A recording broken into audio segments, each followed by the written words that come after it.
powerful full moon that we just had yesterday. And the number one thing you need to do is this to get what you want. Hi, I'm Victoria Lorian Fabish. I'm a holistic psychotherapist. Oh, what a beautiful day out here. And I want to tell you, as a holistic psychotherapist that's been doing this for 30 years, you need to understand that you need to do it scared. In other words, when you're afraid, don't let fear paralyze you. And the best way to not let fear paralyze you is to work on the story you tell yourself. Like, what's the story you keep telling yourself about, you know, what scares you? What's the story? Shine a light on the monster. Shine a light on the things, the story, the monster.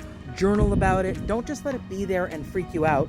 Write about it. Make friends with it. Find a way to actually create a relationship with your fear so that you're not constantly in a state of, I've got to not move because I'm afraid. I've got to not do this thing because I'm afraid. And by the way, fear is helpful. It'll tell us, you know, to keep us safe, all these wonderful things. But the thing is that so much needs to be experienced in life. And if you constantly just let fear be your dictator, so to speak, it's not the best experience in life.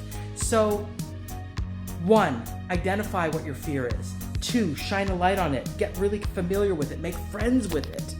3, keep telling yourself the story that even if I'm afraid, I can still take one step forward. Tell yourself the true story, which is, even though I'm scared, even though I'm not perfect at it, even though I'm not, you know, the perfect person, I still have an absolute right to move forward toward the things that freak me out. I want you to know that fear is your friend, and fear should not be your dictator that says, be paralyzed, do nothing. Do it. Shine a light on the fear. Have a great day. And if this in some way resonates, share it with others.